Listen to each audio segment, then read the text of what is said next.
Hello, folks. Welcome back to World War II TV. Halfway through a week, and it's been a week of some fantastic presentations so far. And today's presentation comes from my guest's past teaching at Staff College and his experience as a senior operational and strategic planner back in the 90s at the time of NATO's involvement in Bosnia and beyond. Welcome back to the channel, Bud. So good afternoon, sir. How are you today? I'm great, Woody. Thank you. Thank you for having me back. And I'm glad you're back. And we were just kind of postulating on the how history is always changing and what are those things called facts and what you can pin your hat on. And strategic bombing, before we get into it, has been going through a bit of a kind of an analytical renaissance in the last few years. I think as the participants in the war have mostly left us, we can now start looking at, okay, what were the results of this and how did they get there? And we can look at the things that worked and the things that didn't work. So I can't wait to hear your thoughts on it. You've done artillery, you've done the US Army's development. So let's look at strategic air planning. So folks, as you know, with watching Bud in previous shows, lots of details, lots of stuff on the slides. But of course, that doesn't mean you can't ask questions. But I'll hand over to Bud to take us through this. And a great title, The Stuff That Dreams Are Made Of. So over to you, sir. All right. Well, thank you, Woody. Before I actually launch into the stuff that dreams are made of, there was something I wanted to say, and I'm telling this to the audience in general, because Woody did not hear this, and it's in no way solicited, but I'm assuming that most of us watching this are YouTube history fans. And if you're like me, you've noticed a trend that's accelerated exponentially in the last year of flooding the market with AI slop. And much of it absolute clickbait garbage. And I say that for this reason. Woody, you are one of a tiny handful of people left plugging away in this space that present history for grown-ups, that you're going long form, you get competent authors, you have a respect for historiography. And I'm bringing this up, folks, because if you can possibly do it, if you've looked at the trend in Woody's viewership, it has been eroded dramatically even in the last year by all this AI excrement flooding the airwaves. So if you can join as a patron, please, please do, because on the trend we're on, I don't know how much longer he'll be able to keep it up. And Woody, I didn't warn you I was going to say that. You didn't. I feel very passionately about it. And well, thank you very much. All you trolls, if you've got a problem with something in this presentation, it's my work, not Woody's. Take it out on me, not him. And I'd prefer we did it public so we could have a debate. That's just an opinion. Cool. All right. Thank you. Polemic over. The stuff that dreams is made of. Woody mentioned the first thing I ever did for him was on U.S. intellectual and material and organizational preparation in the interwar years for what would ultimately become World War II. Not that they called it that in those days. This is part and particle of that. It's an enormously important element of that. And these were dreams. A lot of what you're going to hear in this should sound familiar to our own time because we're living through something quite similar with this AI revolution. The number of technological revolutions we've lived through in if you're over 50 in our lifetimes, from the internet to personal computing before that, on and on and on. Well, aviation fulfilled that role, in the immediate aftermath of World War I, when it suddenly got noticed by everybody in an important way. They saw in it enormous possibilities. Some of these guys were the same brand of techno-utopianists that are pushing AI now or whatever. So yeah, there's a huge element of that.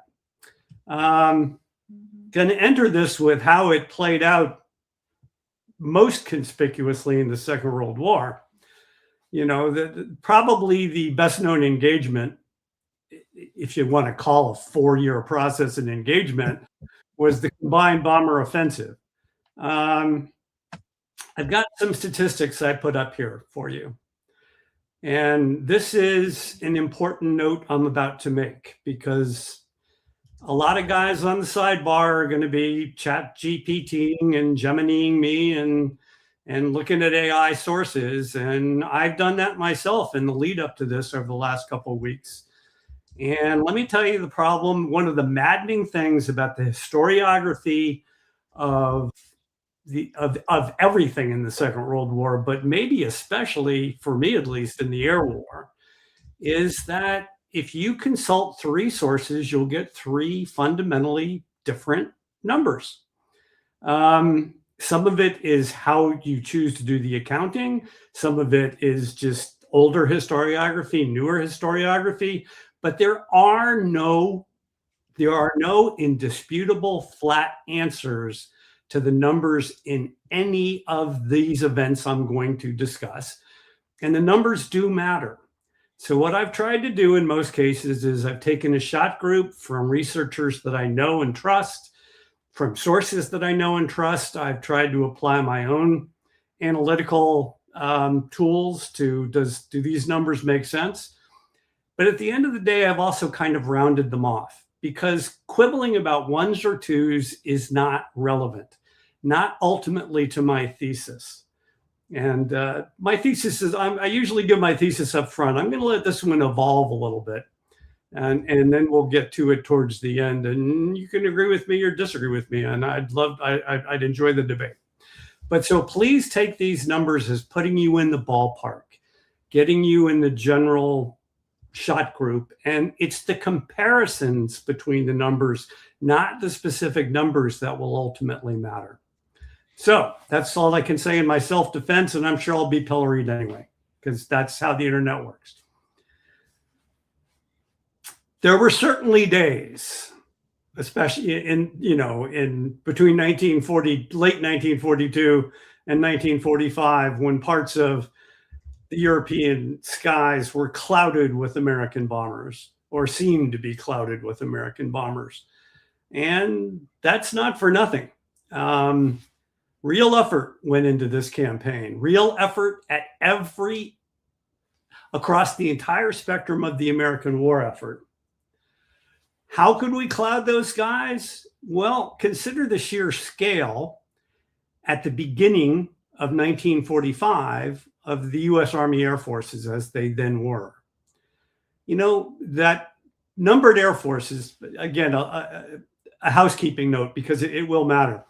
A numbered air force occupied the same administrative and tactical span of control that a numbered field army does for ground forces. So the 8th Air Force would have been the administrative and supervisory equivalent of the 1st Army or the 3rd Army.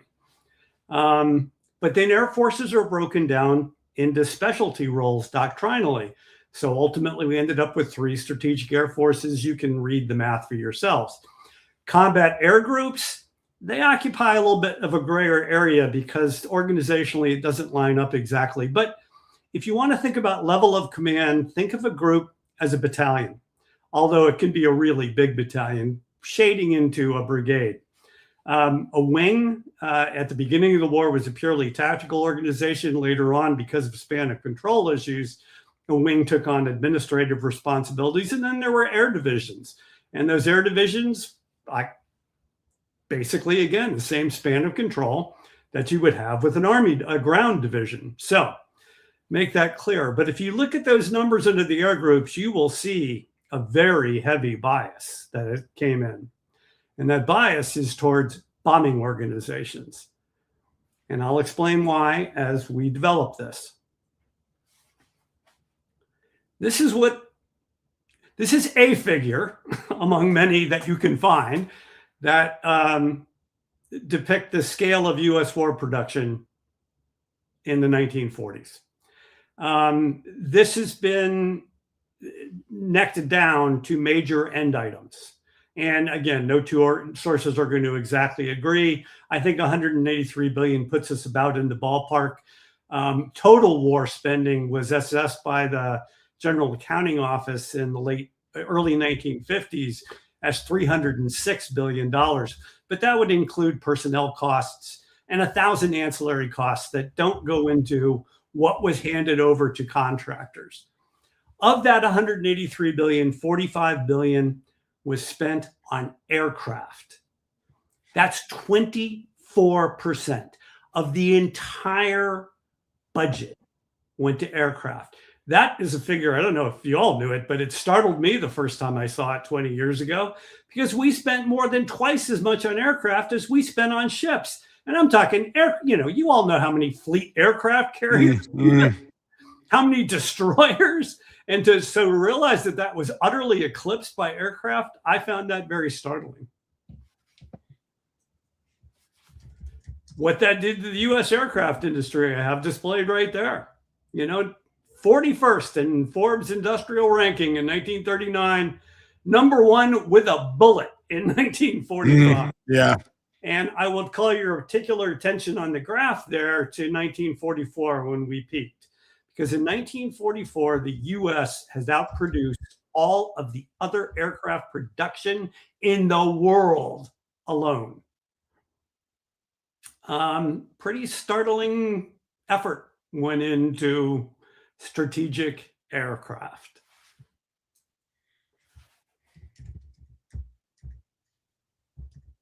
Again, I'll quibble a bit with some of the historiography I've seen. It is almost a cliche that the B-29 program was the most expensive program of the war, cost more than twice what the Manhattan Project did.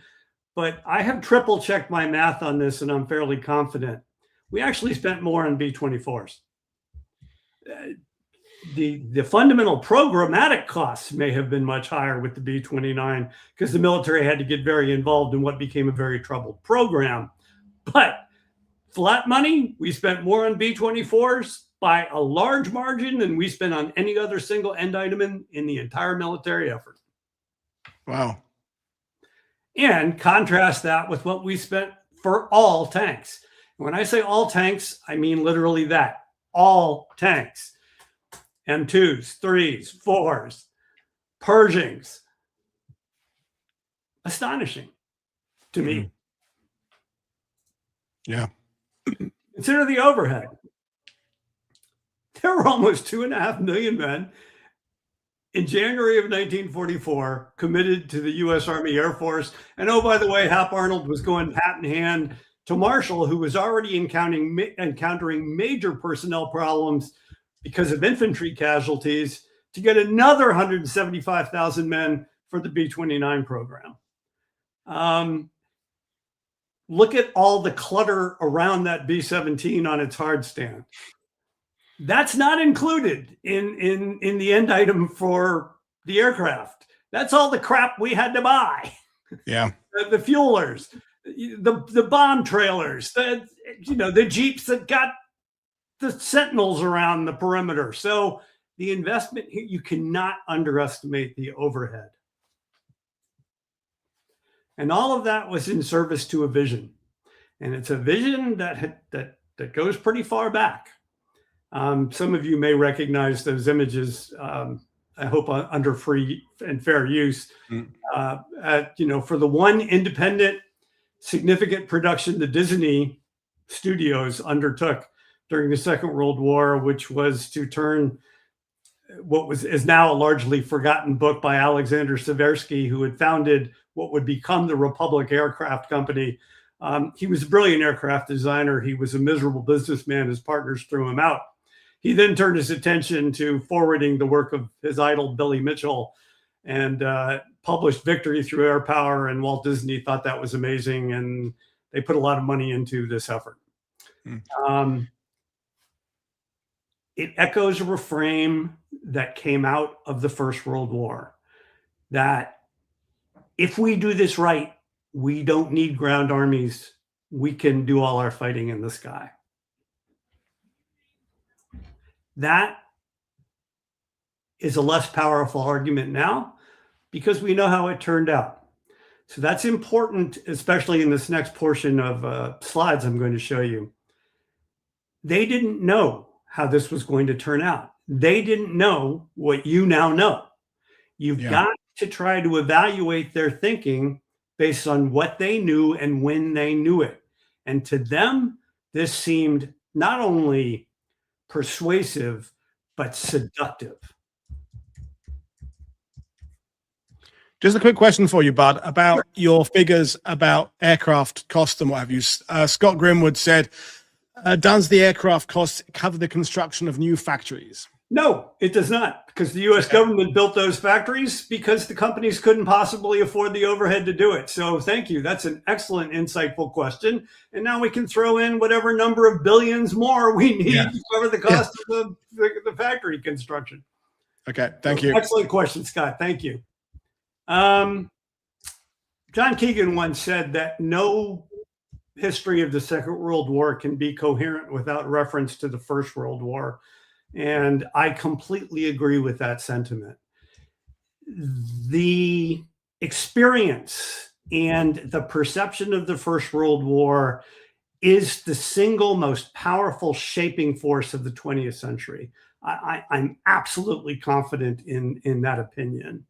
And it was almost the perception of the war more than the real analysis, because the war seemed worse really than it was.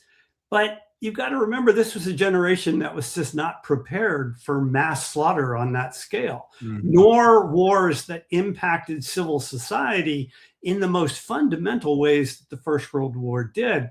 And the result of that is that there's a desperation on behalf of many, many people, not just the air community, that we need to do whatever we need to do to prevent this from happening again.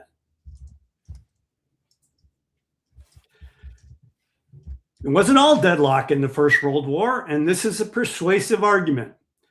There was one element, military element, that went where it wanted to go with very little interference, at least in the initial part of the war, and that was powerfully influential, that idea of aerial mobility.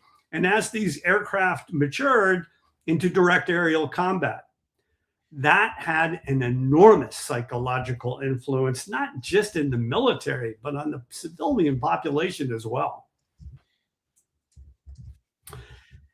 One of the most remarkable things about the First World War, remember, the Wright brothers flew the first powered aircraft in the fall of 1903. 14 years later, look at what air power has become. What's astonishing, if you glance down that list, almost every modern form of military aircraft had already emerged in 1918. You know, we're going to leave out the electronic countermeasures aircraft and aerial radar, but otherwise, show me an aircraft type category that hadn't already emerged. That's remarkable. And you see how the effect it had on Churchill, not a man known as unintelligent.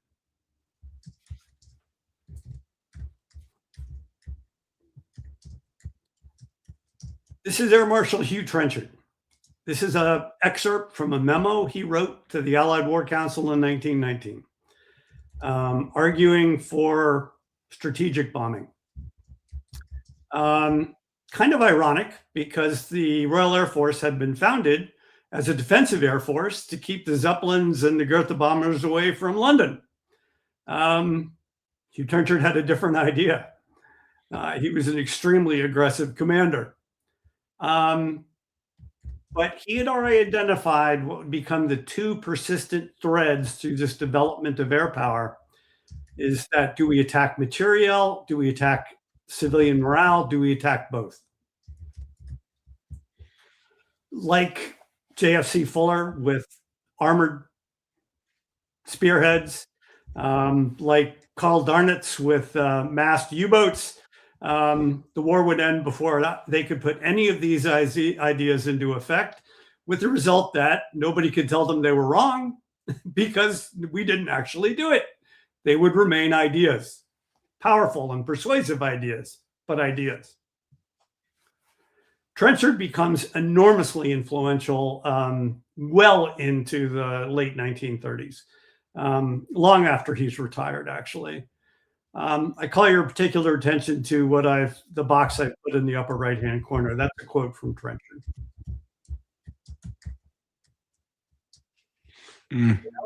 What if we could win a war without having to mobilize an army and navy at all?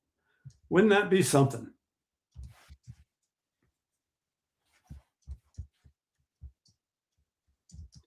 It's a powerful idea. And I'll leave you to read that.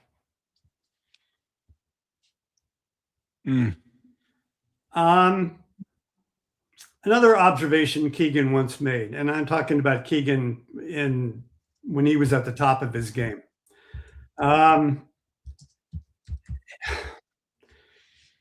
World War I, maybe because Keegan posited that it was because of the trenches, had taken almost the moral role of siege warfare in the medieval times, and as you know, even in ancient times, there was that old Roman saying that once the ram touches the wall, there is no mercy after that.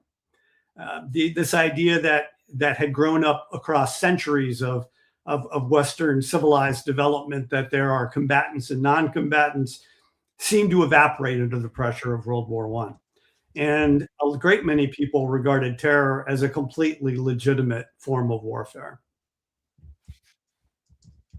This particular author was probably the single most dominant and influential and important of all of them, General Giulio Douhet.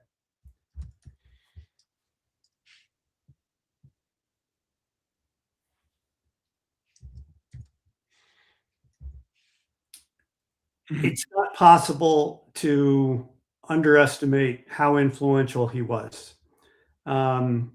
He pulled the ideas. This was a very small air community in the immediate aftermath of World War I. Most of them knew each other. I mean, Douhet was an intimate of Trenchards. They knew each other. They shared the similar ideas.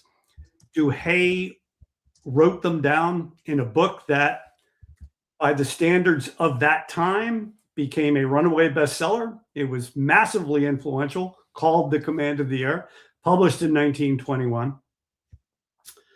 In 1922, the deputy director or the deputy commander, essentially, of the U.S. Army Air Service was William Mitchell, better known as Billy Mitchell. Mitchell was in Europe on the Army's dime, taking a survey of how different air forces were reorganizing after the war, what kind of equipment they were pursuing. It was a general intelligence gathering idea for what are the trends in air warfare. While he was in Rome, because I promise you, a guy like Billy Mitchell guaranteed that he was going to end up in Rome at some point. He met with Douhet at some length. Douhet gave him multiple copies of his book. Within 3 months of Mitchell's return from his European fact-finding tour, mimeographed, if anybody remembers what that form of reproduction was, mimeographed excerpts from Douhet's book were circulating across the entire officer corps of the U.S. Army Air Service. It was a big deal, but it also influenced Karl Weber, who would be the first founding chief of the German Luftwaffe, and Schlesser in Britain, who would later write his own book himself along very similar lines. Powerful, powerful, powerful book. And Mitchell was an out-of-the-box kind of guy. I have him down there as Billy Mitchell. He loved to be called Billy Mitchell. Gave him that American folksy sense, which, of course, if you know anything about Mitchell's actual biography, is somewhat absurd. Mitchell was as blue-blooded an American aristocrat as you can get. Born to an enormously wealthy and influential family, son of a senator and a tremendously wealthy businessman, the best education money could buy. But Powerful, powerful personality. And he was a technological utopianist. He absolutely was, as I hope this quote demonstrates. He thought that air travel would fundamentally change human life. Because Mitchell was not going to be outdone by Douhet or anyone else, he published his own book in 1925, Wing Defense. I've read it a couple of times. Get back to why later on. But it has been accused, and some people resent this deeply, as being sort of disorganized, unfocused, and superficial. Full disclosure, I agree. Mitchell thought big thoughts. He didn't think them through. He was a big idea man. He was not a detail man. Like Douhet, he was also insubordinate, grossly outspoken. One of his senior aides was Henry Arnold, Hap Arnold, better known as Hap Arnold, and once said that he was pretty sure that General Mitchell didn't even know how to spell the word tact. He was extremely well politically connected and completely against the traditions and cultural norms of the U.S. military. He had no problem directly contracting senators, congressmen, whatever it took to get what he wanted done. And that did not sit well. And he ended up getting court-martialed in 1925, about the same time this book is coming out. The court-martial, court-martialed for rank insubordination. He was found guilty because he was rankly insubordinate. I mean, let's just be honest. Interestingly enough, on the board, only one officer voted to acquit. That was Douglas MacArthur. You can read into that whatever you want. Mitchell got given a slap on the wrist. He's an enormously wealthy man in his own right. He didn't live on his pay.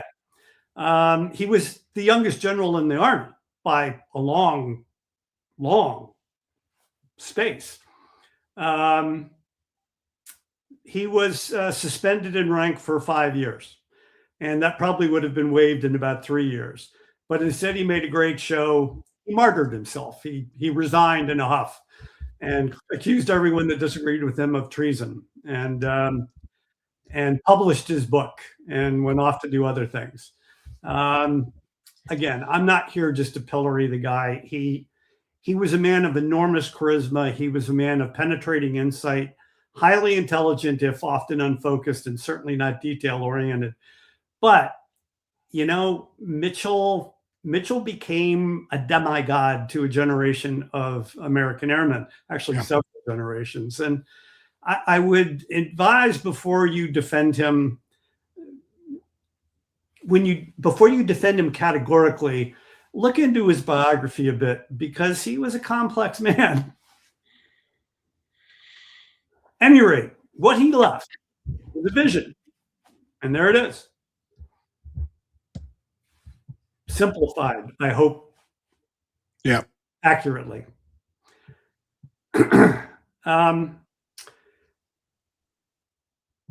My favorite old mentor when I was just entering professional planning and strategy and the things the Army teaches you, used to have a great line that has always stuck with me about vision, because vision became very popular again in the American military in the 90s and in the 80s. When we had a vision, commanders need a vision. And he used to laugh and say, Joan of Arc had visions. You need a plan.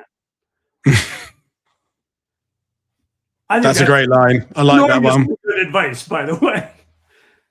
Well, that's who it fell to turn that vision into a plan, into doctrine. The Air Corps Tactical School. Now, they had started out as the Air Service Tactical School, also concurrent with Billy Mitchell's court-martial. The the Air Service got turned into the Air Corps.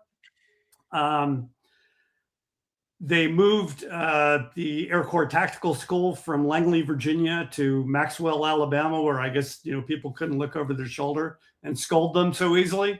I don't think that's true. I think it just Maxwell was a good place for a number of practical reasons. But that's the version you get from the snarks who are convinced that the ground army always had it in for the Air Force. I don't think that's true, by the way, but I'll get back to that later. The Air Corps Tactical School, remarkable place. I mentioned this in my artillery talk about Fort Sill, the artillery school. The Army schools in the 1920s and 30s had a different role than they have today. They weren't just educating, they were developing the doctrine. They were creating the technical requirements that we were going after. They were both the intellectual and in many ways the operational hub of the institution. So don't just think this is some school you go off to.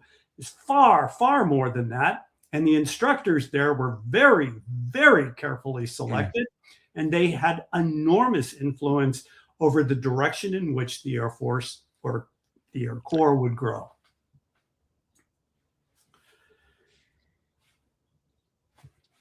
The late sainted Mitchell, I've never read a comment from an airman who knew him, including Claire Chennault, to get ahead of that curve, that didn't actually revere Mitchell. The problem with, new religions when they're founded is that they schism very quickly. This dominates European. And there was a schism at Maxwell Field, at the ACTS, as it's called, the Air Corps Tactical School, fairly early on, between those who believed that the bomber was everything, and that's what Mitchell really told us to do. Mitchell, by the way, conveniently plays coy about this and then dies young at the top of his game like Elvis, which is always a great career move for your legacy. And those who believe that, no, air power is enormously important and it's going to transform warfare, but as an adjunct and equal partner with ground forces. Now, that said, that was a clear split. But you can take that split to an irrational level. And I think, if you'll pardon the criticism, a lot of current authors who really don't understand how these institutional battles work misunderstand. I have Vandenberg gazing longingly at George at the bottom of that table. Vandenberg, become very famous, very influential, maybe the single most influential chief of the Air Force when it's founded. But Vandenberg was very bomber curious, bi-curious, if you like. He saw a lot of potential there. He was not openly hostile to it, but he just believed that we needed a golf bag with all kinds of different airplanes in it. Much more, say, than Hal George, who was a very, very ardent bomber believer. Chennault, Chennault did not deny that bombers had power. He just believed that fighters could meet their match, and that you needed escort fighters and you needed all these other things. Chennault was a lot like Billy Mitchell. I mean, he knew him, he admired him, maybe because they were so alike. Chennault was also chronically insubordinate. He had some big time, people, the simplified story as it's told is that the bomber mafia ran Chennault out because he was a heretic. It's a lot more to it than that. Chennault was his own worst enemy. He had big time personal problems. He had no tact. He didn't understand subordination. He didn't know how to get anything done. He thought he was right and everybody else could just pound sand. And the Army said, maybe this isn't the profession for you. It wasn't the bomber mafia that ran him out. These guys understood each other's business. They didn't have the distinctions they had then that we have now. The fighter guys flew bombers. The bomber guys flew fighters. Everybody did everything. It was a very small community. It was just which way they leaned, not which way they were locked, if that makes sense. In defense of the bomber mafia, which I'm using as shorthand for what is a really complicated complex orientation. This is what they were dealing with when they got to Maxwell, these new emerging aircraft. The reason I put this up, besides the fact that these old aircraft are just really fun to look at, and I loved, the Army had a great paint job scheme in those days. Look at the delta in performance between what will become the B-10 bomber and the B-26 fighter. And you'll see why the bomber guys felt, well, maybe these fighters aren't really going to be that much of a match for the bomber anyway, because the bombers are outperforming them in almost every category except maneuverability.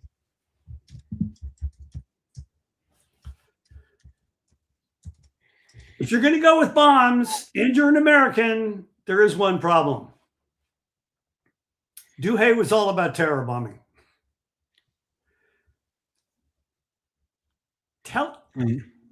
Poison gas is outlawed by the modified Hague Accords in the 1920s. That's a problem. Using it is a war crime.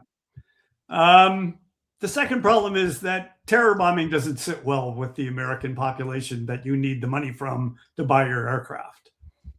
Well, one of the best minds, Don Wilson, at ACTS, thought he had a solution to that, the famous industrial web theory. I don't think I need to explain this. I think it's self-explanatory that modern economies are an integrated web of infrastructures. And if you disrupt it enough and you disrupt the right places, then you break the web, you broke the enemy's ability to resist you, and probably their will too. In any event, no modern industrial army can continue operations very long without the thousands of tons of logistics they need daily to operate. And Wilson firmly believed that with enough intelligence study, we can identify critical choke points, nodes in that web, hit them hard, and win the war. Again, we know this was much harder than it looked, but I'd invite you to consider what a persuasive argument that would have seemed to be at the time. Yeah. Not to interrupt your flow, we had a question earlier, Bud, about which side General Frank Andrews sits in your dividing of air theorists.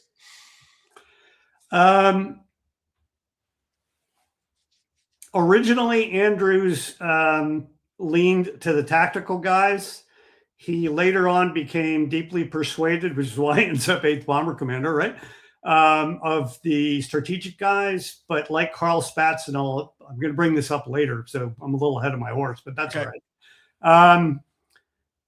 They liked the idea. They thought strategic bombing was worth a try. They never bet the farm on it.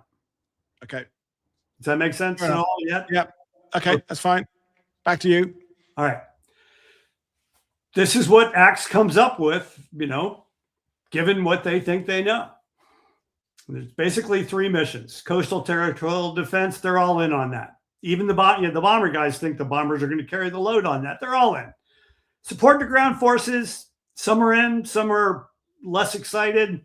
The bottom line is we're still in the Army, guys. We report to an Army chief of staff. If you don't say we're going to support the ground forces, we're not going to get paid next month. So we're going to put this on the list. A lot of them, though, deeply believed in it.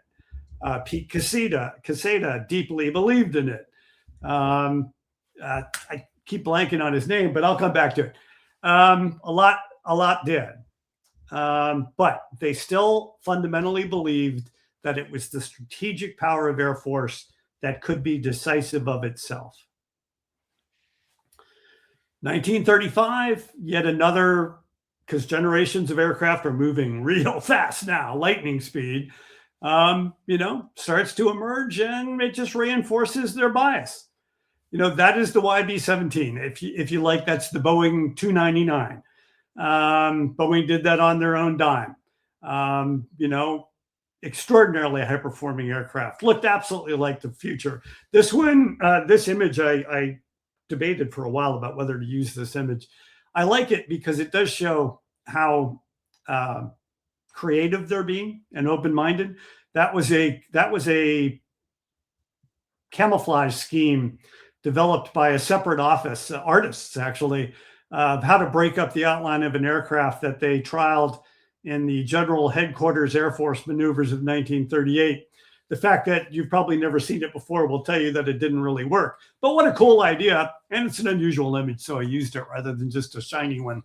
But, you know, Boeing the Army and Boeing did not name the B-17, as it would become when it got through refinement, the Flying Fortress. A public affairs guy from Seattle, from the Chamber of Commerce, looked at it and saw the gun stations around it and went, well, that's a Flying Fortress. And it took Boeing's PR guys about a nanosecond to go, what a great name. So there it is.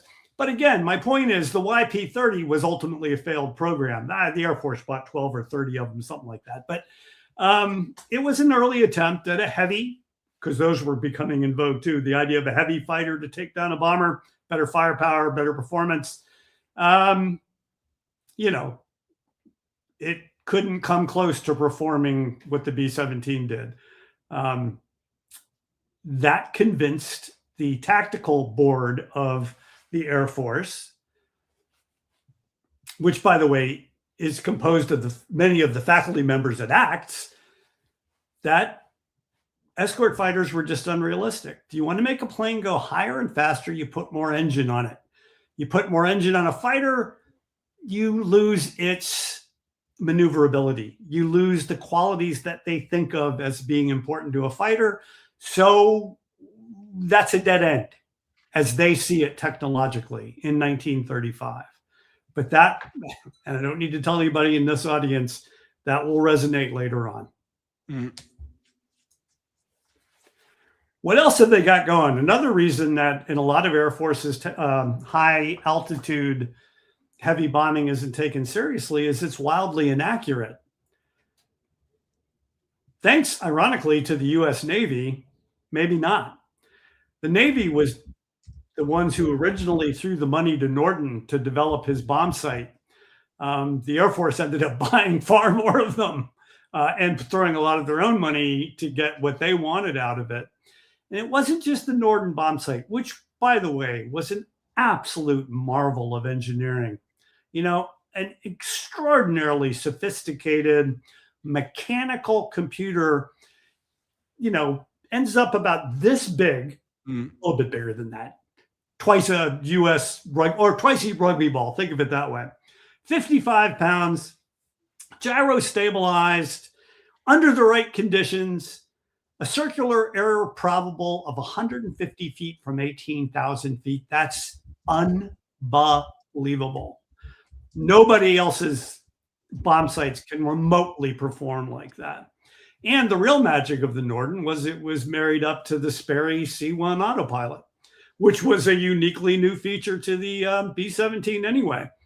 The plane can fly itself and give the pilots a break. Well, guess what? On the bombing run, the reason the Norden is connected to the autopilot is that it's the bomb site flying the aircraft and not the pilot. Remarkable stuff. Put it in the pickle barrel, by the way, not something anybody in the Air Force ever said. Oh, maybe some of the young guys coming in said it, but the older guys never said it because that, again, when they were talking about the bomb site, some journalist wrote to get a good line, it can put a bomb in a pickle barrel from 18,000 feet. No, it can't. Circa 150 feet would be a big pickle barrel. But what a great line. So it stuck. I feel there's a but coming. Nope, not yet. Okay. Well, okay. Yes, there is. I'll go back. The but is under ideal conditions. Yeah. It's an optical sight. You got to see the target. You've also got to have enough room to get all of the parameters loaded into your mechanical computer. See all those dials on the side of it? Yeah. You know, they're for crosswinds and airspeeds and blah, blah, blah. If you can't get all that done and you can't see your target, then you're kind of back to blom and blind like everybody else. Yeah. The cloud and fog of Northwest Europe had had other things to say. They did, but hold your fire a little bit on that, because I've got a wrinkle I'm going to throw at you on it. Cool. Cool. Can't wait.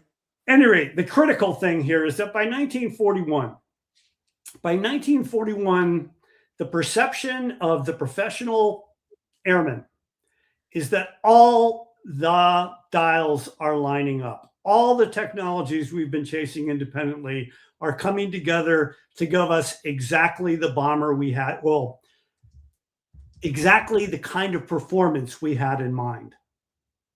You know, from precision bombing to much better aerodynamic and effective bombs to a scheme of defense that would render the requirement for escort fighters irrelevant. Again, we can scoff now because you know how many bombers got shot down by fighters, but don't think that the defenses of a B-17 were not formidable in their time. They absolutely were. 13 50 caliber machine guns firing armor-piercing incendiary tracer ammunition on a relatively flat trajectory over 1,000 yards in any direction.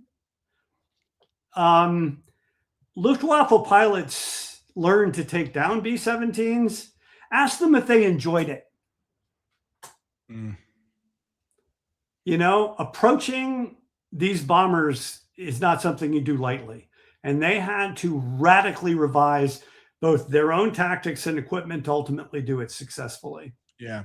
I mean, that's one of the things we've talked about on this channel before, is that for all the loss of life in the strategic bombing campaign, Bomber Command, 8th Air Force, 15th Air Force, is the Luftwaffe is having to change its way of thinking pretty much weekly. And when you're talking about the money spent on aircraft by the US, Germany is pumping men, materials, fuel, and 88mm guns, artillery.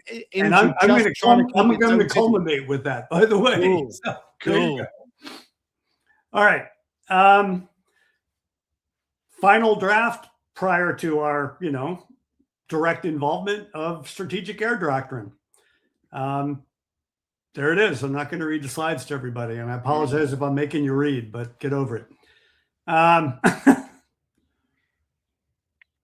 Yeah, they're pretty excited. Now, mind you, they don't have anything like the airframes on the fields they're going to need to get this done, but they're aware of that. And by the way, a whole nother section of the Air Tactical School is working on how to ramp up production to get us the bombers we'll need. So they had thought that through. Wilson, obviously, a guy named Walker, who, by the way, will die trying to prove that he can make this work over Rabaul in 1943. And Robert Olds. Olds was a kind of a slightly later, he was an older guy. He had gone to the Air Tactical School when it was still at Langley before the bomber mafia became dominant, but he was a late convert to it, passionate believer, ended up being involved in this. Parenthetical biographical aside, and one of the ironies that define human existence, he was the father of Robin Olds, who, is probably the best known American fighter ace of the Vietnam War, maybe the best known American fighter pilot after World War II. So I've always found that somewhat ironic that his father, who was the most committed bombermen, sired the greatest of the fighter mafia as they'll emerge in the 1970s.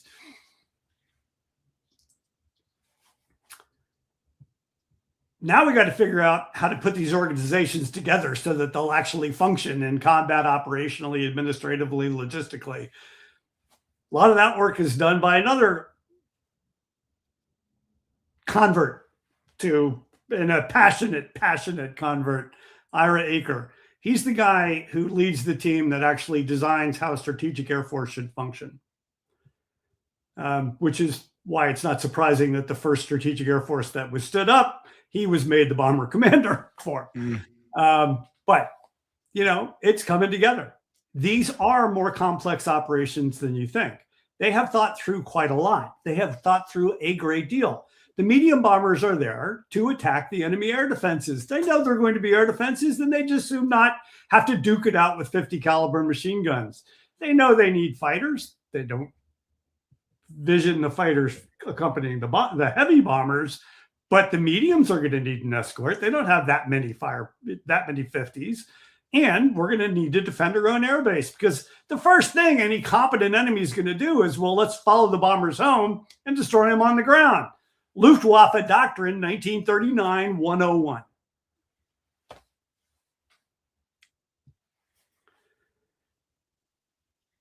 Something that a lot of the planners will admit later on, maybe they should have thought longer and harder about, because they knew about these things. This wasn't a mystery.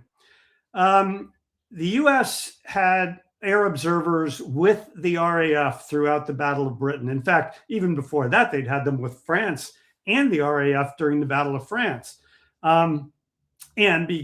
Especially after Chamberlain got relieved and replaced by Churchill, for the want of a better term.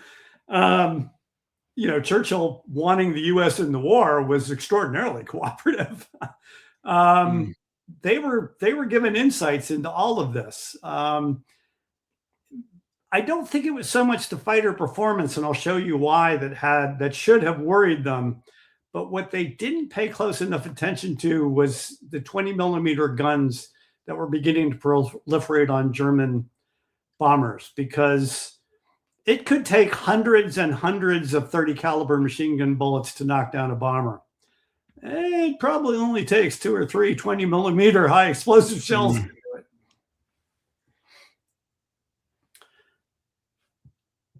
This is something that is a little remarkable that they didn't react harder to, considering how effective it was. These enhanced air defenses. Carl Spaatz was in Dowding's main headquarters through much of the Battle of Britain. He understood what integrated air defenses were doing. They had seen what a radar-controlled group of batteries of 88 millimeter guns could do. But again, why didn't they react harder to this? Oh, and before I move on, because I will get back to this later, please take a look at these quotes I'm putting up under Axe. Axe published a pamphlet of tenets of strategic bombing. And these are extracts from these tenets. That one happened to be written by a guy named Cooter. You've seen this picture before. I'll come up to him in a minute. But this will become a very bitter joke among those who were in General, or at the time, Captain Cooter's, how do you deal with flak class at Axe? But here's what else is going on. And this is what they're thinking. Remember, the Wright brothers first flew in the fall of 1903. Look what aviation had become by 1918. And then look how it jumped into the 20s. And even the Depression didn't slow it down much. And the assumption was, now that a world war is brewing, all kinds of money is going to come flowing in, and we're going to get that same jump you got in 1915. And that matters because they know what the Air Force's technical branches are already working on. You don't need to read that carefully. These kind of tables get a little tedious, except for the people who live for that. But take a quick glance across the third line down at the altitude performance they're expecting of these new aircraft. The B-29 and the B-36 are what will eventually become those things. Those altitude requirements were picked because of anti-aircraft fire. They're too high for an 88. They're too high for a Flak 40. Look at the bomb loads. We're going to put a hell of a lot more bombs on the target, even if we lose more. Look at the defensive capabilities. We soaked up the 20 millimeters. We'll shoot them right back at you. And I can't stress this enough.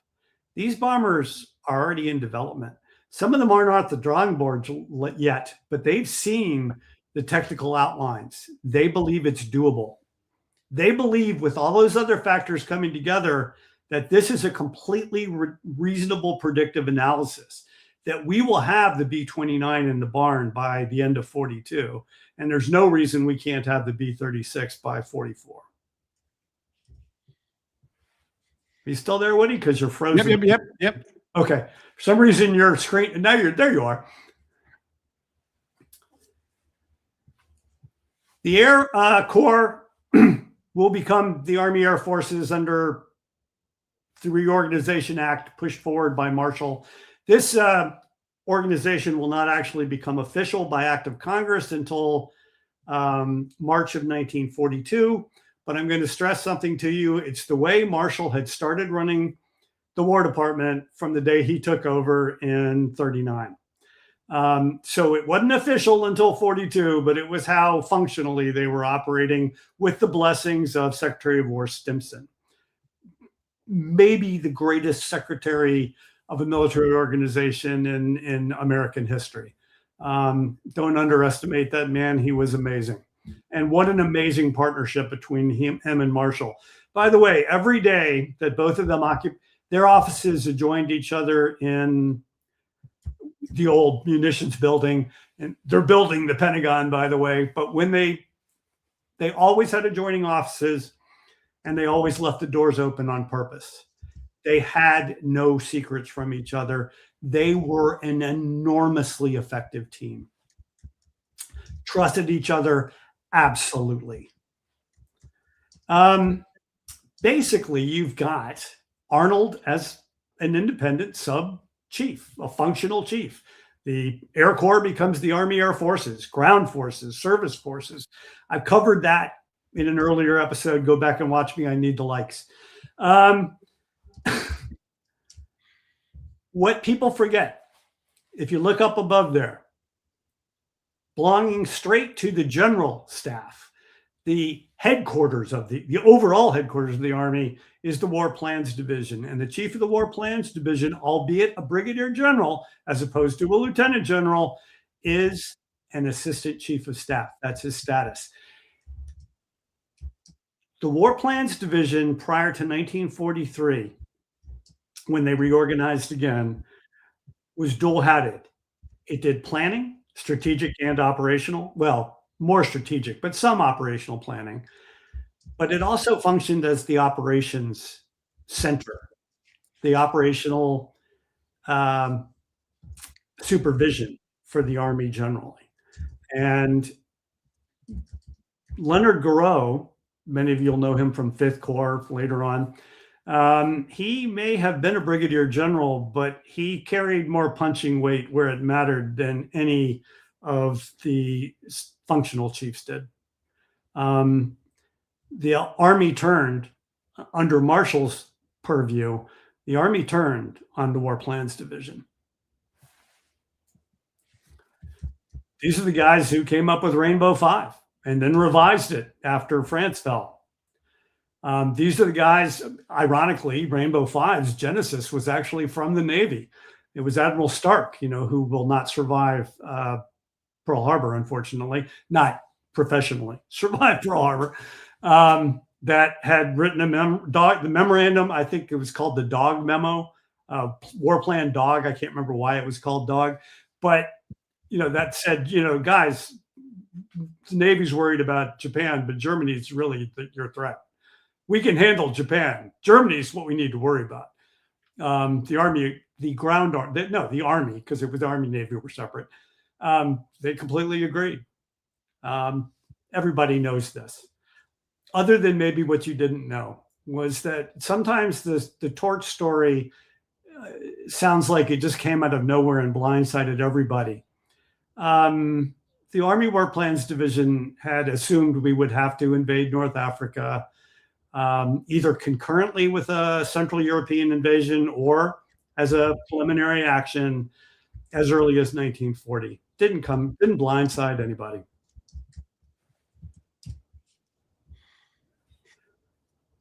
And then this was fun. The American-British Conversations, as the British insisted on calling it. So the C is not for Canada. It's the American-British Conversations #1. Churchill had wanted to do this earlier than 1941. He wanted to do it as far back as the summer of 1940. But Roosevelt was looking at a re-election campaign, and in a very isolationist America, that wouldn't have been a good idea. As soon after he won re-election for an unprecedented third term as possible, they got this going. So sorry, as usual, I have some electronics annoying me. This was a critically important conference because it established the baselines by which the US and British alliance would move forward in the war. Critically important. It's how they decided how theater commands would be divvied up and who would do what and who was responsible for what and how they would react. It is the basis for what would become the combined chiefs of staff. And look at the other, then Air Commodore Schlesser, who a couple of years before in the 30s had written a book of his own called Air Power and Ground Armies. Very popular book at the time. It doesn't read, it's pretty dated now. I was talking to the guy Arnold handpicked to represent air interests, Colonel, later he'll be a Major General McNarney. They agreed in writing to a strategic air offensive as early as March 41.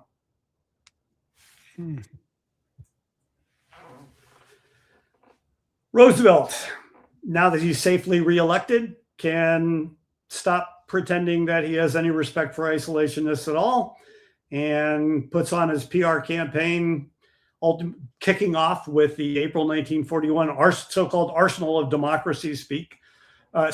He was famous for his fireside chats anyway. We're going to arm the world and save democracy. That's great. He called for 60,000 aircraft to be built that year. Cool. 60,000 what? Hyper Cubs? What was beginning to happen was the service chiefs and the service secretaries were tearing their hair out because all of this is unfocused. It's all just political sloganeering. We need to have a plan, not a vision, Joan. Stimson. By the way, people talk a lot about Churchill's war cabinet. You make sure you bring in the opposition and get them in important places because Roosevelt's no fool. This new cabinet of his, Secretary Knox for the Navy, very able man, Republican. Stimson, Army, very able man, Republican, but they're interventionist Republicans. They're true believers. Leads to the Lend-Lease Act, which does pass. Stimson in particular, though, is really tired of the president's let's just say this stuff off the cuff. We all are familiar with presidents like that, unfortunately. And I'm not equating the current president to Roosevelt. Roosevelt was a great man, but he had a funny way of playing politics. Any rate, he gets him to commit to let's get a plan so that we can work a production schedule. Turn it over to James Burns, ultimately, who will, the absolute mastermind of the American war production effort. Can't be celebrated enough. But we need this in a hurry, guys, because time's a wasting.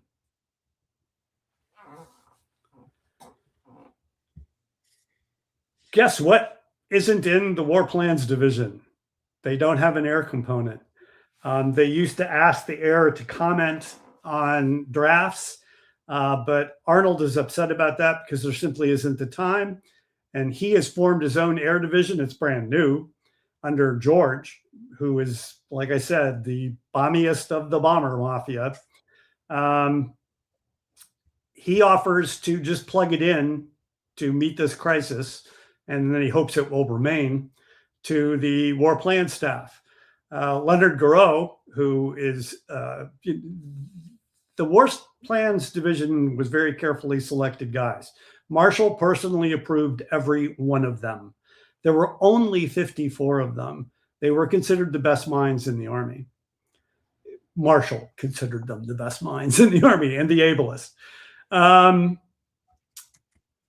with only 54 guys and an entire production schedule for the, a U.S. Army that might be as high as 200 divisions, not to mention Lend-Lease, was more than happy to accept the offer. Sure, come on in.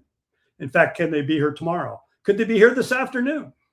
There was no fighting about this. They were happy to have them.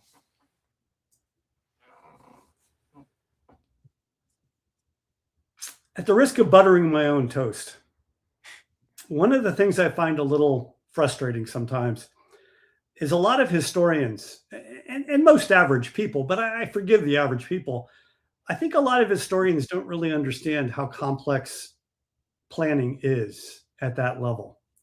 I mean, I've done it for an operation in Bosnia. I ended up, through hook and crook, being basically the lead strategic planner for Bosnia for NATO, but that was almost accidental. It also shows you how little rank matters, because I was a brand new lieutenant colonel when that happened.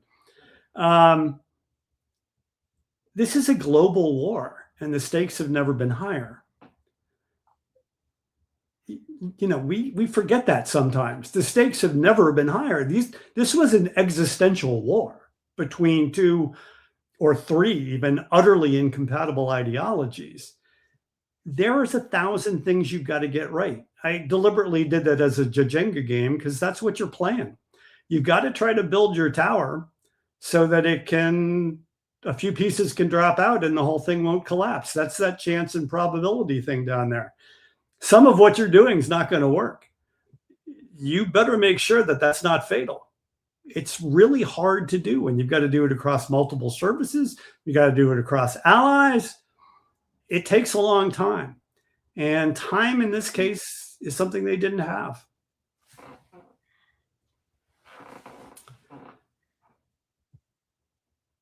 I don't know why it took 3 weeks to tell the Air War Plans Division that they wanted so badly, oh, by the way, we need your production estimates. But that's how the story is told by multiple sources. I believe it. Weird things can happen in bureaucracy. Somebody just forgot to tell them. So they got given 8 days to come up with these numbers. Oh, casual numbers. The total of every type of aircraft the U.S. Army wins, to do what, sir? To win the war. And I'm busy now, so go away.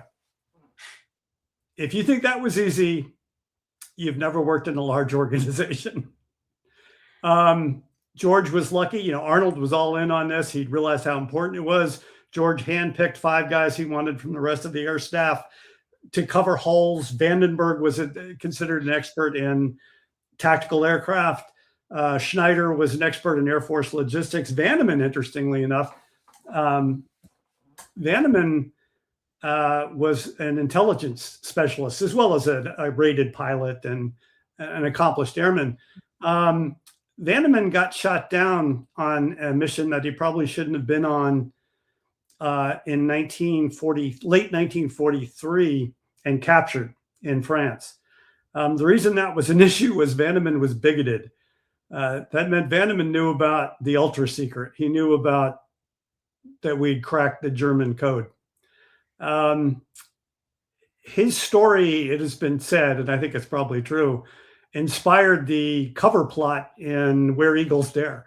Where we got to get a general out because he knows about the D-Day invasion plans. Well, in this case, it was, you got to get him out because he knows about the ultra secret. But there you go. These are remarkably able men. Every single guy on that list will become at least a major general by the end of the war. These were really, really highly thought of people. I'm going to let you read this because it's a long quote. I apologize, but. Mm-hmm.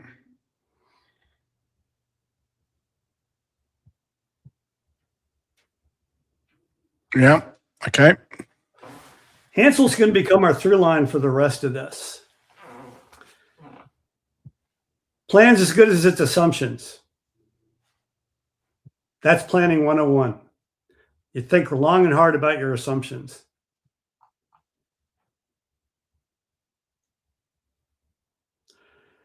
The ones I haven't read are assumptions that weren't so good. You know, it seemed inconceivable to them that German industry could not be working at max capacity, considering they're fighting on two fronts. They're taking over the whole, you know, of the European continent and part of Asia. They must be working overtime, you know. But at any rate, the bottom line, we now know, according to Albert Speer, German industry was working at maybe 2/3 capacity. It would take a little bit longer to build the factories that Scott mentioned, to build the airplanes that I mentioned, than 18 months. And the B-29 would turn out, everybody probably know, you hell, for all I know, you have a program on it somewhere about the Battle of Wichita. You know, the B-29 turned out to be a lot harder than they thought. Yeah. Here's the thing. You can say, and again, I've read a lot of authors that get this just wrong. I'm sorry, but they do. They just get it wrong. You can't give production figures unless you know what you're going to do. So what they had to actually write was an operations plan for a strategic and tactical air campaign, or campaigns with an S, because that's the only way you can derive how many aircraft you need. There's no other way to do it. So in those 8 days, they first had to figure out what our operational plan was, retrofit it to make sure it congrued with Rainbow 5 and ABC-1, and then they can start counting airframes. Tracking with me? Yeah. The reason I point this out is, if, you know, it's easy to criticize what they got wrong in retrospect. If you cancel out what you know now, you think you could have done that in 8 days? You and any other 9 people you know? Yeah, good point. These were really able men.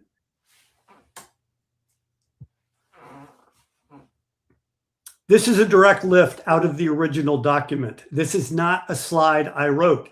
This is a slide that Air War Plans Division wrote to try to convince the Chief of Staff, the Secretary of War, and the President that this was a good idea. And that's what they're thinking. All right, we got 18 months before we get the bombers ready. So we got 9 months to prepare our bases, and 9 months to deploy these forces, and then 6 months to win the war. And if we don't win the war, then 6 months, then 3 or 4 months, or excuse me, 2 or 3 months to help the Army do the invasion. And then we'll go into combined operations. The idea that they didn't make an allowance for the fact that they'd be pulled back into a ground campaign, it's also not true. It's in the original planning document, August 1941.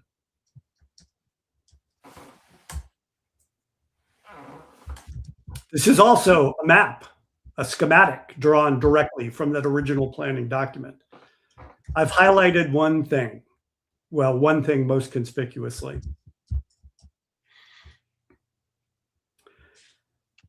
Hal and Walker and Schneider absolutely believed they'd have the B-29 before we began. That makes a huge difference, because the B-29 would have carried a much heavier bomb load. You could have projected much fewer losses for it because of the altitude and speed and defensive firepower it brought, in contrast to a B-17 or 24. It wasn't ready.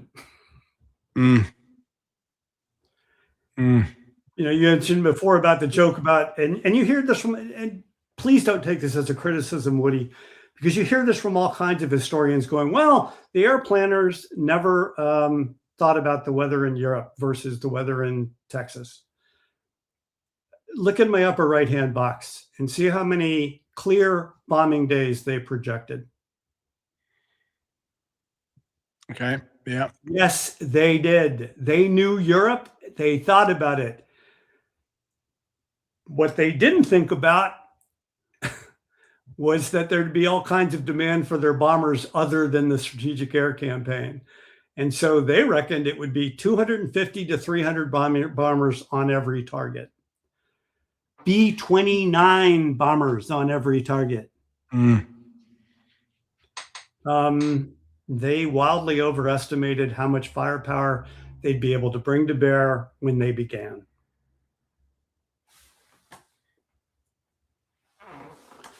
You know, at the end of the day, a staff officer has to answer the question he was asked. Otherwise, he doesn't stay a staff officer long in a functioning headquarters. They did. And here's the numbers. And those numbers will ultimately turn out to be very low.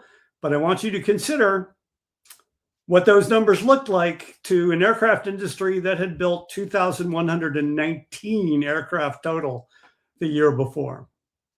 Wow. Yeah, that brings it home. Yeah. And that's why the government's going to have to build these factories. You with me? Yeah. Yeah.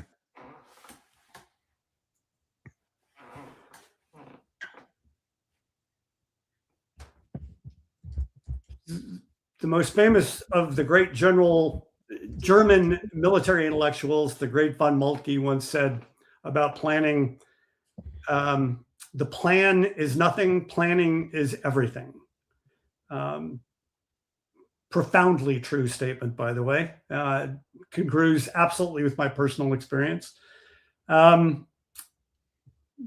were about right. About 6 months in, we're in the war. They were really wrong about the position we'd be in when it started. Things went wrong from Jump Street. You know, again, we're still waiting for John Parshall's 1942 book. And John, hurry up, because I really want to read that. Was in Saipan today, so I don't think much work's being done at the moment. But yeah, John, when you eventually read this, I promise that book to people for Christmas. I have read the strategic bombing chapter chapters as they were probably a year ago. They've changed now. They were mind blowing from my limited understanding. But yeah, right. I'm sure they've been rewritten 16 times before then. All right. At any rate, the point is that suddenly there are all kinds of demands on them that never having, you know, many of them were experienced junior pilots in World War I, but they'd never served as staff officers in a major conflict at that level. And what did not occur to them, maybe if they'd had longer than 8 days, it would have, was that the way they wrote the plan, there was no way that everybody was going to sit around and wait 18 months for 2 strategic air forces to be stood up and ready and then go after Germany. Though there was going to be demands on those airframes immediately. Right off the bat, almost, you know, all but 12 bombers in the Philippines were destroyed on the first day. I don't really think that Brereton deserves the blame for that, but that's a totally different subject. The point was that our Pacific Air Forces were all but annihilated. They needed aircraft right now if you think we're going to, and by the way, we lost the use of 8 battleships. Yeah, we kind of need the bombers out here like now. We need divisions too. Eisenhower, who took over war plans from Gouraud, was pulling his hair out because the divisions he was planning for the buildup in Europe were being sent to, you know, Australia. God damn it.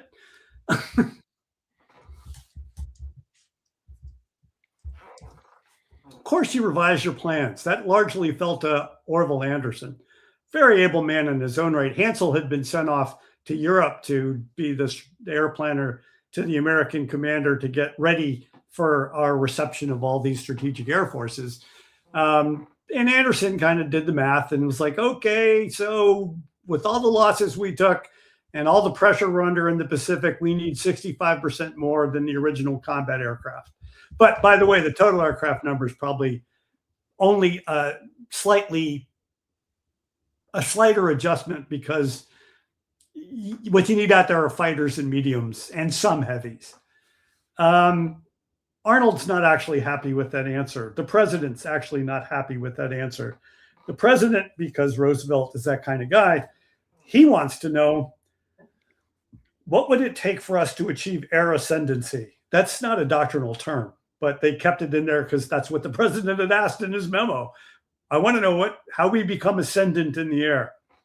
Arnold called Hansel back, now Brigadier General, by the way. Never was a major or lieutenant colonel at all.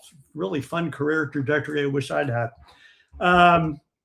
Arnold pulls Hansel's back because he thinks he's the best mind in the game, supervises him closely, and that's what they come up with. Okay, we're going to have to reinforce the Pacific. Oh, by the way, the Soviets are probably going to lose this war. At least we have to assume they're going to. Yeah, they failed to take Moscow, but remember, 42, the Germans, that's the whole, they have a whole series of offensives that are underway. And oh, by the way, the U-boat campaign's not going great at the beginning of the year. Maybe we're going to lose the Atlantic. Oh, by the way, we need a bigger strategic target list because of the things the Germans have overrun. And we're under fierce pressure from the British and the Joint Chiefs generally, the combined chiefs generally, to do something about this U-boat problem, close that Atlantic gap. If you remember the number I said, the Air Force was at its high, the Army Air Force was at its high water mark. That's the number, and that's why. Because of AWPD 42.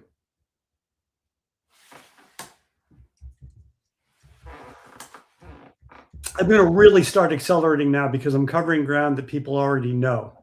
And because I've broken my own rule about time management already. Big time growing pains. Carl Spatz, very trusted guy. One of the key men in Arnold's arsenal.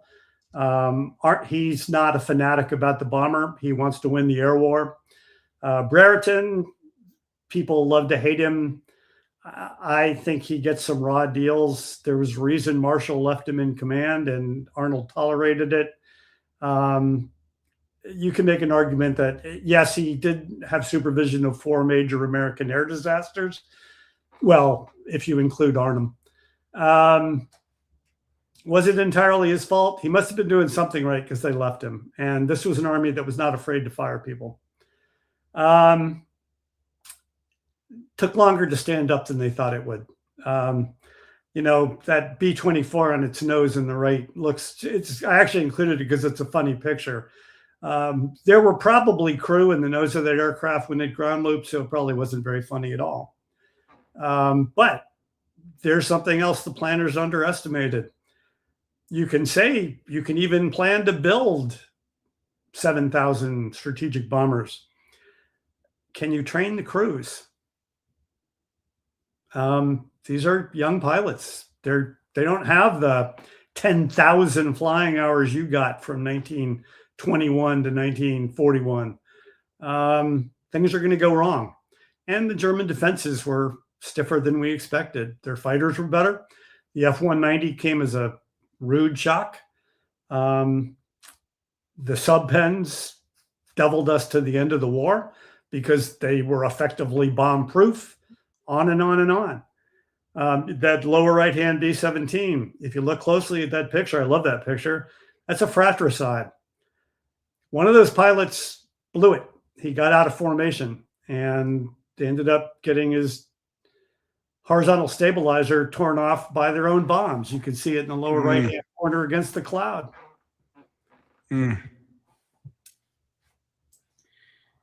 About a third of the aircraft we lost were accidents. It's a lot harder than we thought it was going to be. And it's not like they didn't try. Yeah. And a key guy in that was Curtis LeMay, who's already a famous young flyer for various reasons. I'm not going to give you his full bio. But, he's the one who came up with the combat box. Combat box, again, I've heard a lot of people that'll dismiss it out of hand as, a pathetic reaction. That's not true. It intimidated the hell out of the Germans. It was extremely effective. The Germans had to think long and hard about how to break it up. And it took enormous courage and sacrifice on the part of German pilots to do it. It was a very effective formation for what it was. LeMay also turned around and said, here's another problem. One of the reasons we're not getting bombing concentrated accuracy is flak is so much worse than we thought it was going to be, that the pilots are evading it right up until they're almost on the target. You've got to stop that. You've got to go back and start from the IP and run straight and level. Pilots were like, that's suicide, sir. LeMay's 35 years old, by the way, full colonel. LeMay's like, is it? Tell you what, I'll lead the first 4 missions. And he did. And they didn't lose a single airplane.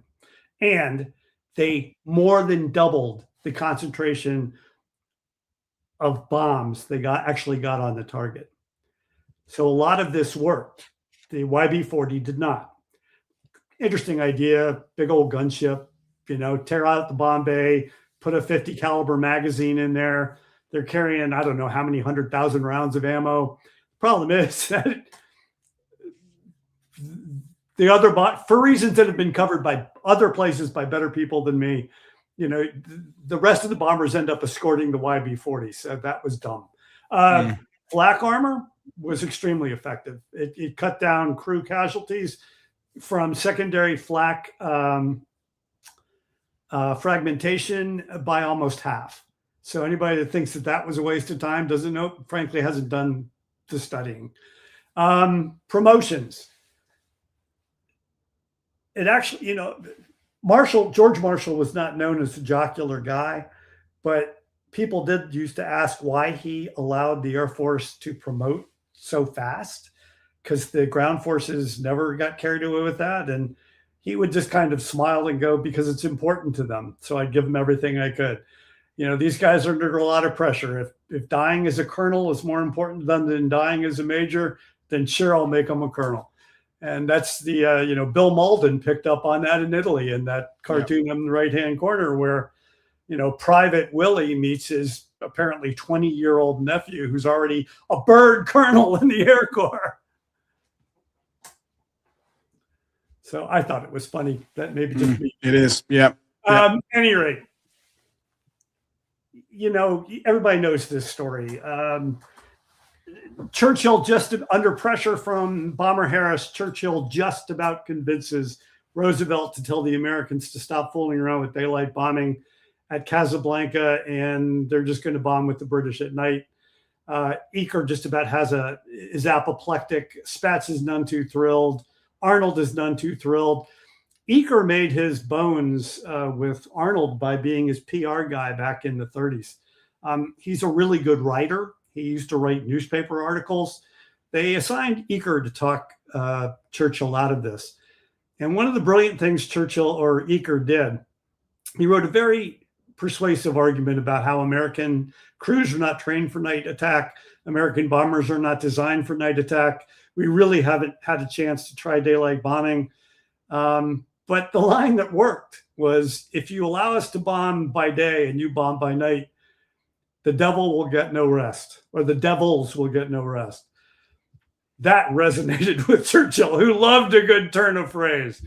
And that probably turned the tide right there. And Churchill said, well, you haven't persuaded me, but you have convinced me that you deserve a chance since you get the Casablanca Directive. Casablanca Directive leads to what is formally the Combined Bomber Offensive, which is a great example, one of the greatest examples of history of two organizations agreeing to disagree. We're each going to do it our own way, but we'll pretend this is all part of one game. It kind of is. I mean, they're going after similar targets.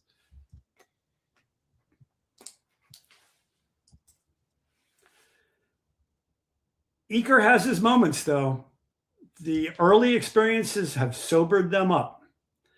It's also, however, toughened them up.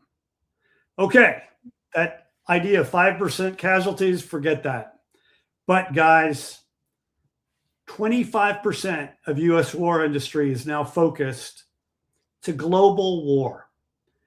25% of U.S. industry is now focused on providing us the bombers we asked for. We got to make this work, because You don't just take a factory that was built to make B-17s and suddenly go, oh, tomorrow you're going to make M4 tanks. It doesn't work like that. You're deeply committed now.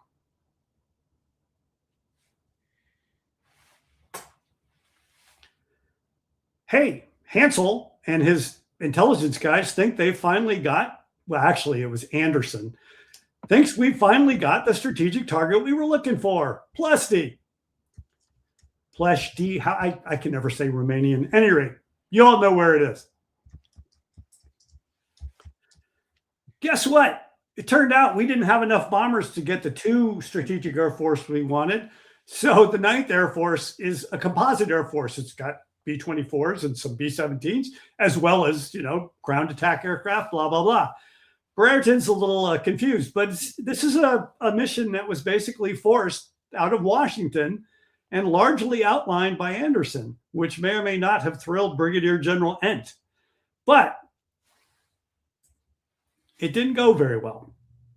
In fact, this may have been the single biggest disaster in the air war for the Americans of the conflict. Again, the numbers are not going to line up. Let me tell you one of the immediate reasons. I have included, both for the sake of legibility, I have included in the destroyed category those bombers that might have made it home and brought some of their crew home, but that never flew again. Because from the Luftwaffe perspective, that's destroyed. Whether it's a pile of wreckage in Germany or a pile of wreckage in Italy, it's still destroyed. So that's why my numbers are going to look different. But like so much of German industry, Ploesti was operating at about 75% capacity. When they put the fires out, they got the rest turned on, and there was no recognizable interruption to German oil supply at all. And I want to stress something here, because we're back to psychologically, before the war, the fighter was seen as the biggest threat, hence all those 50 caliber machine guns. Flak was annoying. Almost all of that destruction was done by Flak. And in fact, there's one of the bomb group commanders whose name has now popped out of my head under this pressure. His co-pilot left a memoir, left a letter, saying that his commander, the group commander he was flying co-seat with, had been to Axe, and he remembers him looking out the window, watching another B-17 blown to pieces by a 105 or an 88 or even a 37 millimeter flak gun, because they're flying very low for reasons you can look up on your own. It was a good idea. It didn't work. And saying, gee, I wish Major Cooter were here to help me ignore all this annoying flak. It's a bad day. By the end of the war, the aircraft's own statistics branches would have determined that they reckoned, when the smoke cleared, about 58% of strategic bombers were brought down by flak, not fighters.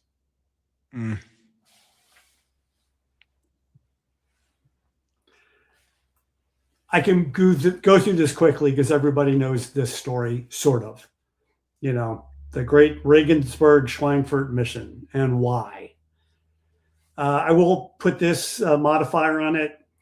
Malcolm Gladwell, in his very popular book, The Bomber Mafia, which, by the way, a book I admire. It's not a conventional military history, but it's a really interesting approach. Give it a read. Don't dismiss it because the guy is a psychology writer. I think he's got some really interesting things to say. That's my opinion. Any rate, the point is he insists that, that Regensburg was a decoy mission. Even Luke Truxell, who's worked with you a lot and whose presentations I quite admire, but he always calls it a secondary mission. He's right. It was the secondary mission. It was the decoy mission, but that doesn't mean it wasn't a really important target in its own right, because it was. Right.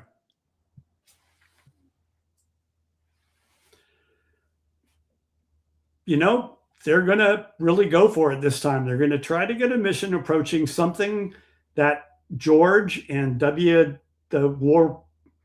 Air War Plans Division had envisioned as the way these missions would be structured from the beginning. But you'll notice that even then they fell short. 231 is not 250, and they're not B-29s. 146 is half of 250, and they're not B-29s. Mm.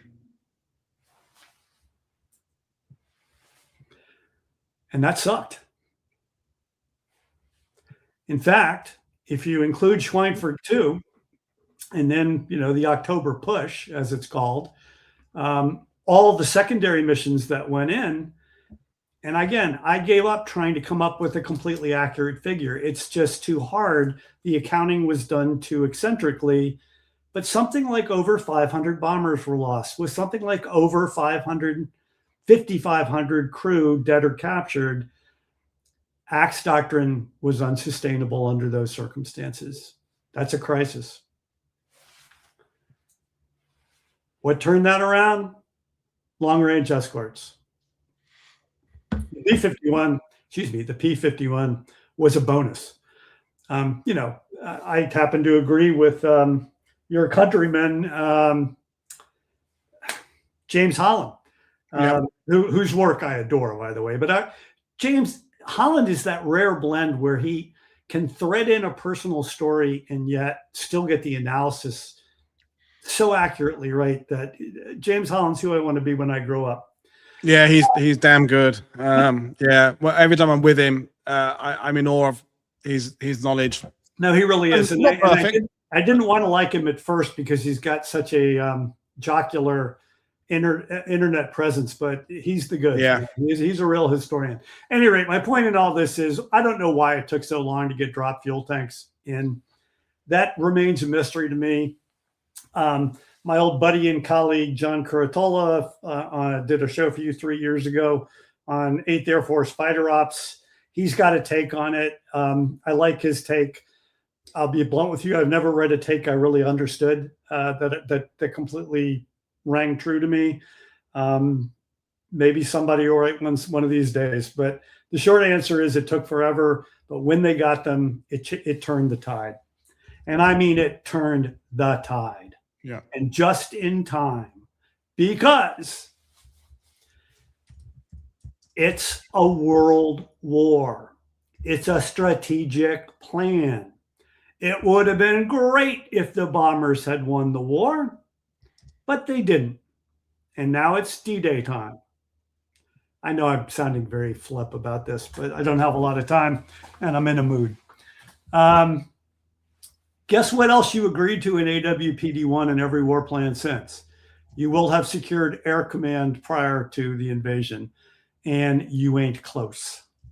And Eisenhower is not happy.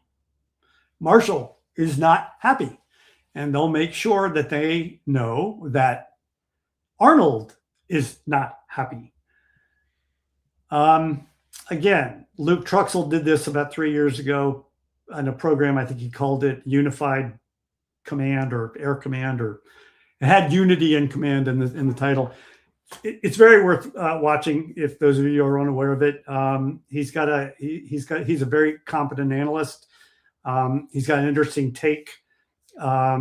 He's less flippant than I am, which will appeal to some of you.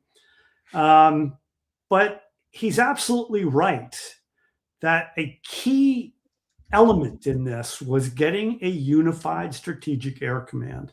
And when they finally had enough bombers available to set up 15th Air Force as that second and critical strategic air force that would hold the Reich at risk from two different directions on any given day, it made a big difference. And it was under a single commander. By the way, Ira Eaker, for reasons that were fair or unfair, good or bad, is replaced. I don't say he's quite relieved. He's lateraled. Some people, I know John Curatola says he was flat fired. I suppose in a sense he was. But getting command of Mediterranean Air Forces, even though the Med is now a secondary theater, that's hardly the woodshed. In any event, Doolittle takes over, and somebody else has got to take on this. John Curatolo's got to take on this. Doolittle's a remarkable man. To me, he's probably one of the most remarkable men I've ever encountered. Read anything you can about Jimmy Doolittle. The guy was completely modest, completely unassuming, and yet it was brilliant at everything he ever touched in his whole life. Anything he touched, he was brilliant. It was an amazing guy. At any rate, he turns the fighters loose. The bombers are not happy. They want to see that close escort right with them. But the fighter guys are furious because it leaves the initiative to the Luftwaffe. Let us take the fight to them. Doolittle does. And it's brilliant. Overnight, the Luftwaffe's kill ratio drops to dead even. When you're in an attritional war against a coalition of much larger countries economically, that's bad if you're Germany.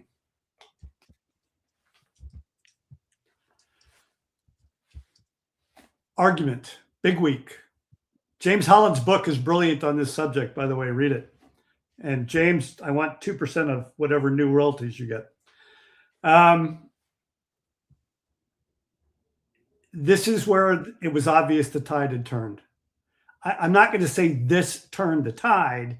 I think this operation, this 6 days, revealed that the Germans were losing the air war. Yeah. That doesn't mean it was ever easy. And I'm going to stress this again. It was never easy. Even with the B-17G, a much superior aircraft in many ways to the E and F. It was never easy.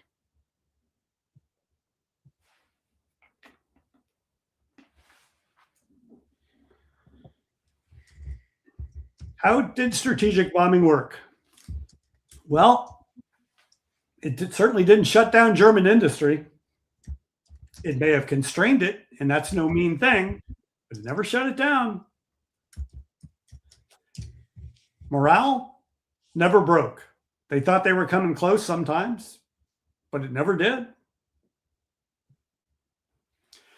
And the super bombers, that was harder than we thought. Yeah. I think everybody here knows too. The B-29 did go operational in June of 44. It wasn't really ready. It wouldn't be ready until they brought out the B-50 in 1951 with different engines and called it a new bomber because crews didn't like the B-29. They were dangerous. Yeah.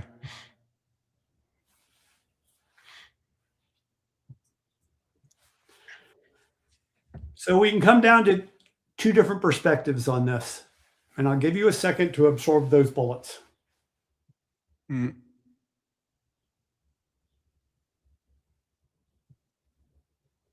Okay, yeah. I think the red bullets are absolutely true. I also think that it doesn't matter they were true because of the blue bullets. Okay, yeah. This is what the strategic bombing campaign did to the Germans. And by the way, I know people will say, well, what if we'd just gone after the German Air Force tactically without sending the bombers in?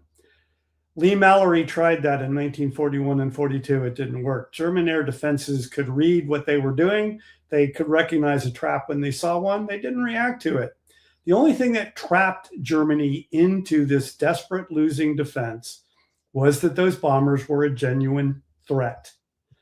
They may not have realized their potential, and they certainly not at the cost that had been projected pre-war, but the Germans, this was the threat. Every bit as much as the Russians, this was the threat. And it skewed the German war munitions industry in a direction that degraded dramatically its ability to cope with either the Eastern Front or D-Day when it came. Mm. You with me? Yeah. And ultimately, by the spring of that year, German Tactical Air Force, for all intents and purposes, was defeated.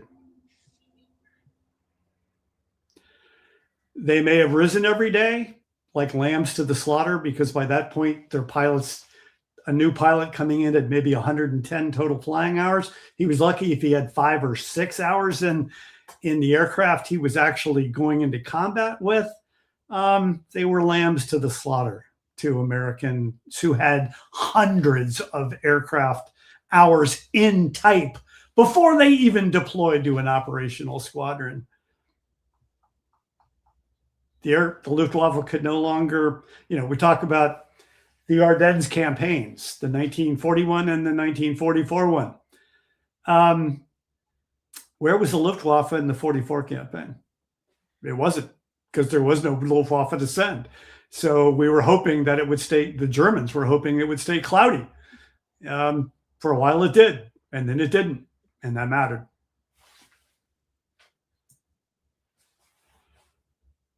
Don't think the heavy bombers actually helped the ground forces? They absolutely did. Mm.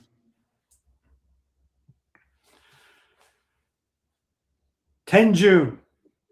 We've already got 14 Allied divisions ashore, and they're coming in across the beach now at a rate of 2.5 divisions a day.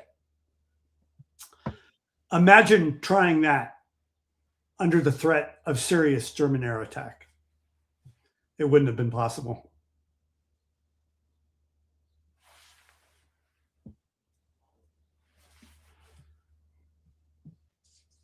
I'm hoping this slide speaks for itself. Mm-hmm.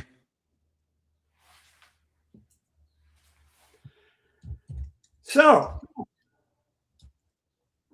I never met John Keegan. I regret that, because he was a man I greatly admired, even if I began to disagree with him towards the end of his life. But we're fellow travelers on this. I think a really strong case could be made that air power was absolutely indispensable, but only as part of a expanded combined arms team. And that might well have settled the issue, all of 1944.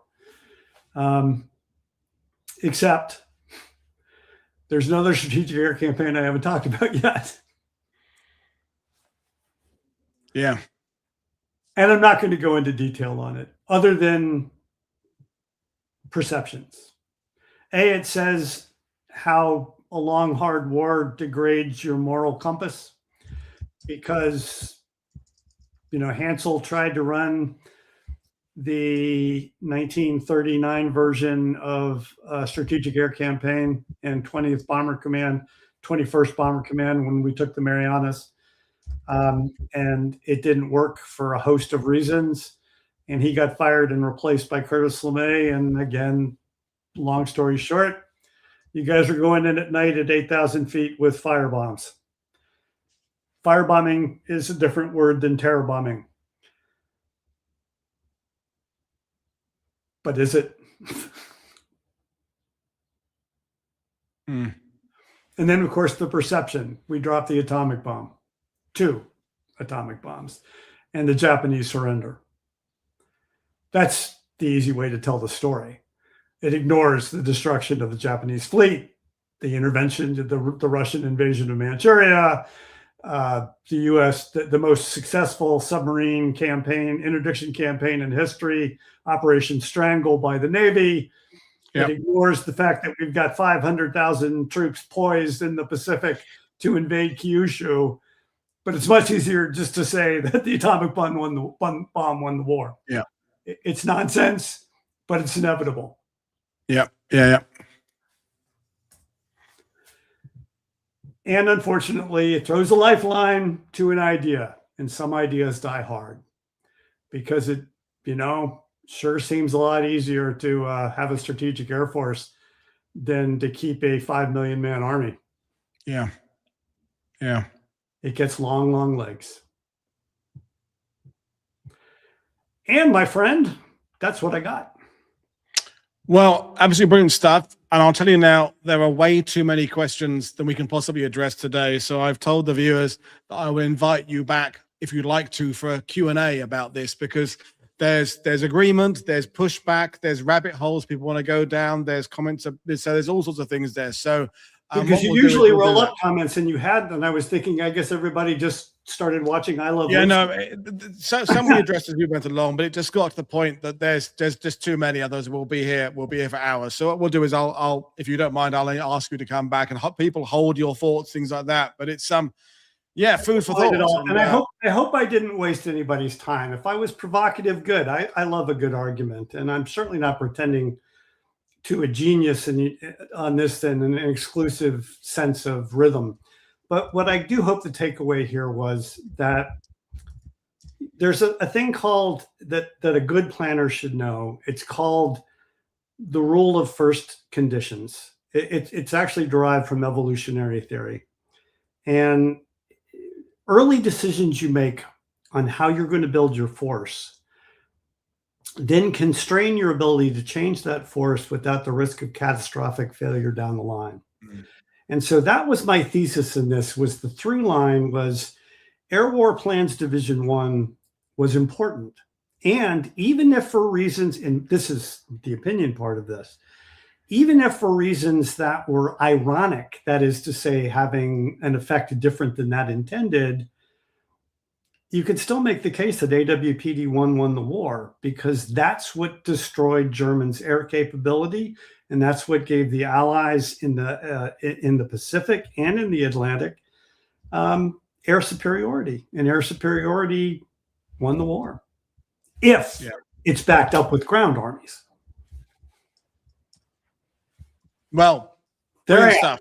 Bud, I will invite you back in a future date. Lots to think about. As I say, people agreeing. There's pushback. There's explanations. There's people going down other rabbit holes. They're asking you about sources. They're asking you about.